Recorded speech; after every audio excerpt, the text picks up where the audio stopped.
Today is Friday, April 5th. We're talking about President Biden's ultimatum to Israel's leader. Also, a new judge's ruling about the safety of migrant children who enter the U.S. from Mexico. Plus, a huge boom in tourism in the path of next week's solar eclipse. How X is starting to look a little more like its predecessor, Twitter. And what to expect from the final few games of March Madness. Those stories and even more news to know in today's episode. Welcome to The Newsworthy. All the day's news in around 10 minutes. Fast, fair, fun, and on the go. I'm Erica Mandy. Thanks so much for being here. You ready? Let's do this. For the first time, the U.S. is showing there is a limit to its support for Israel. President Biden had a tense phone call with Israeli Prime Minister Benjamin Netanyahu yesterday. On that call, Biden threatened to condition future support on how Israel addresses concerns about civilian deaths and the humanitarian crisis in Gaza. The White House followed up after the call to clarify, saying the U.S. still fully supports Israel's right to defend itself, but that the way in which it's defending itself needs to change. Well, it's already started to change. Early this morning, Israel agreed to open another crossing for aid to get into northern Gaza, where supply shortages are the most dire. It's a step Israel had been resisting, saying the aid could just end up getting in the hands of Hamas, which has been accused of stealing supplies from civilians in the past. Well, now the Biden administration says opening another crossing for aid meets one, but not all, of the president's demands, and that Israel is still expected to do more to better protect civilians and aid workers. For now, American military supplies, including bombs, missiles, and ammunition, are still flowing from the U.S. to Israel. Meanwhile, the U.S. has not given up its fight for an immediate ceasefire. The CIA director is expected to travel to Egypt tomorrow for more negotiations. He's pushing for Hamas to release Israeli hostages held in Gaza and for Israel to release Palestinian prisoners. And then, of course, he wants both sides to agree to a pause in fighting that will help more humanitarian aid get to those who need it. To be continued. A federal judge is addressing rising concerns about open-air camps near the U.S.-Mexico border. Advocates have documented migrant children living in unsanitary conditions without adequate food or toilets, sometimes for days. But federal officials have said since the children at these staging areas have not been formally processed yet, they're not yet entitled to the same services as they would be once they're actually under legal custody of the U.S., like safe and sanitary facilities. Well, now the judge has ordered U.S. border officials to quickly process migrant children and get them out of those makeshift camps, or else set up things like toilets, sinks, and temperature controls. Either way, it will likely mean U.S. Customs and Border Protection devoting a lot more resources to getting kids processed. The judge made it clear the kids are the federal government's responsibility, even if they haven't been processed, since U.S. Border Patrol is controlling where they go. So she says they should now only be in the makeshift sites long enough for officials to get the kids ready and arrange for them to be transported. The new court order takes effect immediately. It's expected to impact thousands of children and potentially many more. Of course, this is just one issue of many that are still being debated on the southern border. So on tomorrow's special edition Saturday episode, we're talking about what's actually needed to fix the crisis with the immigration system. It looks like President Biden and former President Trump have one less hurdle to worry about in their race for the White House. The group No Labels has decided to abandon its effort to create a so-called unity ticket. It had ambitious plans to put $70 million toward ballot access, then establish a ticket that could be an alternative to either Biden or Trump. It even planned a convention for this spring. But this week, the centrist group's CEO put out a statement saying No Labels is going to stick to its promise that it would only offer an option if it could identify candidates with a credible path to the White House. She said since no good options emerged, the responsible thing to do is to stand down. Reports say No Labels approached dozens of potential contenders, like former Republican presidential candidates Chris Christie and Nikki Haley, former GOP Congresswoman Liz Cheney, and centrist senators Joe Manchin and Kyrsten Sinema, among others. But they apparently all said no. The CEO now says No Labels will stay engaged, promote unity, and give a voice to what she called America's common sense majority. And it's not ruling out a presidential ticket in 2028. As expected, a major spring storm brought snow, rain, and high winds to the Northeast. And at one point, nearly 700,000 homes and businesses were without power. Most of the blame can go to wet, heavy snow that brought down trees and power lines. And it could take days for crews to get power fully restored. Heavy snow has also made travel treacherous in northern New England and New York, so a lot of crashes were reported. Plus, roads have shut down and flights have been canceled. And this storm is not expected to wind down until tonight or tomorrow. By that point, the snow totals could top 2 feet in some areas. So people are being asked to stay inside and stay warm as much as possible. We have more news for you still coming up. But first, I'm so happy to be partnering with HAA Health. So just this morning, I said to my almost 3-year-old, "Are you ready for your vitamin and probiotic?" He sprints to the pantry to grab them, is so excited to pick which color he's going to eat today, and then chews them both right up. And this has been going on for months already. It's part of our morning routine. So when HAA asked us to partner, I was an immediate and enthusiastic yes, because HAA is already this fun and healthy part of our daily lives. I originally chose HAA because I compared their best-selling children's vitamin with other options out there, and I often saw the other options had 5 grams of sugar and just a bunch of other junk. Not HAA. It's been formulated with the help of nutritional experts with 0 sugar or gummy stuff and all the things to fill the gaps in kids' diets these days.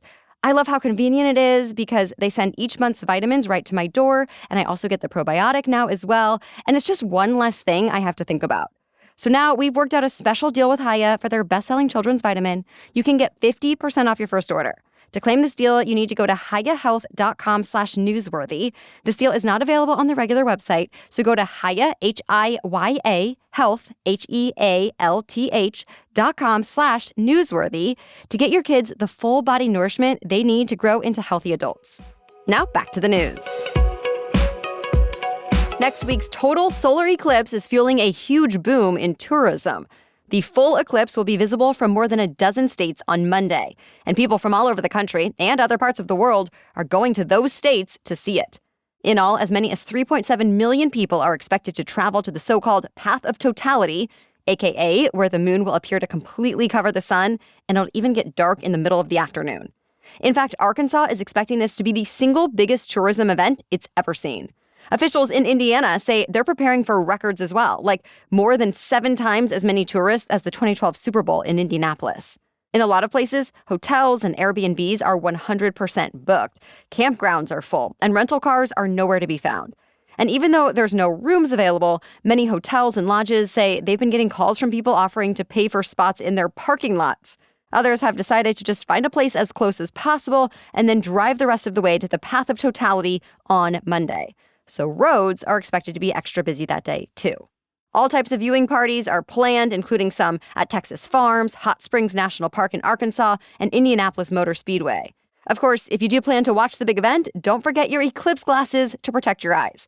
This will be the last chance for the U.S. to see a total solar eclipse for another 20 years. Alaska Airlines has gotten some compensation from Boeing since one of its jets came apart mid-flight. The airline says its profits were significantly affected by the Boeing door plug incident earlier this year that left a gaping hole in the plane shortly after takeoff. So Boeing paid Alaska Air $160 million to make up for those losses. And it says it expects even more since Boeing's 737 MAX jets had to be temporarily grounded while the FAA looked into their safety. It's not clear if Boeing will be compensating other airlines as well. But production and delivery delays are expected to continue while Boeing faces extra scrutiny from regulators. Ford is the latest automaker to scale back its electric ambitions. The company says it's going to delay rolling out new electric pickup trucks and a new large electric SUV by at least a year or 2. Instead, it's going to focus on gas-electric hybrids. Ford is not alone in this either. General Motors and Mercedes-Benz have also pushed back their electric car plans recently. It comes as U.S. electric vehicle sales growth has slowed since just last year, while hybrids have been growing in popularity. So Ford says it hopes to offer a hybrid version of every model it's sold by the end of the decade, and then eventually EVs will come around. X has decided to bring back a feature from its Twitter days. This week, users with large followings got their blue check marks back.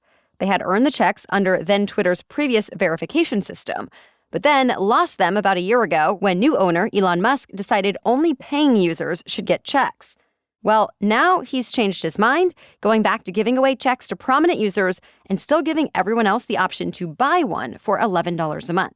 For that cost, you also get benefits like having your posts elevated, the option to post longer videos, and access to the Grok chatbot.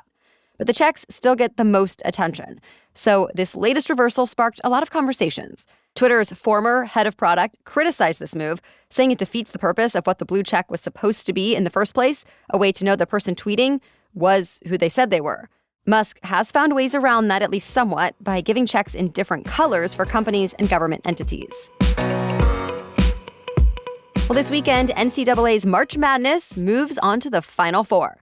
That means we're down to the best 4 college basketball teams in the country vying for a national championship. On the men's side, Purdue will play North Carolina State and UConn will play Alabama. The winners of those 2 games will go on to the final on Monday. The favorite, by a lot, is UConn. But of course, it's March Madness, so anything can happen. You can catch those games tomorrow on TBS. But first, the women's Final Four is tonight. It's South Carolina versus North Carolina State and Iowa versus UConn. And that Iowa game is expected to be especially popular, with all eyes on superstar Caitlin Clark. In fact, StubHub says tickets for that game are now going for even more than the men's matchups. Granted, the women's arena is also smaller, but you still can't discount that interest. When Iowa played LSU in the Elite Eight, the game averaged 12.3 million viewers, good enough to be ESPN's biggest crowd for a men's or women's college basketball game ever. You can catch the women's Final Four games this evening on ESPN, and then the championship game on ABC on Sunday. That's it for the main news today, so now it's time for Feelgood Friday, when we bring you one extra feel-good or positive news story before the weekend. But first, a quick break for our sponsor. If you're looking for the deodorant to keep you smelling fresh and clean this spring, look no further than Lumi. Lumi is truly my go-to, from the body wash to the stick deodorant to the on-the-go deodorant wipes. I love the options and the effectiveness. Unlike a lot of aluminum-free deodorants that just try to mask odor, Lumi acts as a sort of pre-odorant, actually blocking bacteria from digesting fluids on your skin, which then prevents BO from happening in the first place. And get this, Lumi is a whole-body deodorant that is safe to use anywhere and everywhere that you need. And it's proven to keep working for up to 72 hours, as in 3 days. No wonder Lumi has over 300,000 5-star reviews from people like me who love smelling great and feeling fresh and confident. It's part of my everyday. And now, as a special offer for listeners, new customers get 15% off all Lumi products with our exclusive code. And if you combine the 15% off with the already discounted starter pack, that equals over 40% off their starter pack. Use code NEWSWORTHY for 15% off your first purchase at LumiDeodorant.com. That's code NEWSWORTHY at Lumi, L-U-M-E, deodorant, DEODORANT.com. Okay, now back to Feel Good Friday. Sometimes the kindness of strangers really can remind you how much good can be found in your own neighborhood. April Goodwin got this lesson firsthand when she got sick with uterine cancer. She didn't have transportation, so she reached out to her neighbors on the community app Nextdoor to see if anyone was around to drive her to an appointment. She ended up getting a response from Lynn Story. Since then, she's driven her to dozens of doctor visits, radiation appointments, and chemotherapy treatments. And Story's good deeds don't stop there. When another neighbor of hers who is legally blind needs a ride to work, she takes him. Story also donated her healthy bone marrow to help a critically sick patient she didn't know, and has fostered a disabled dog.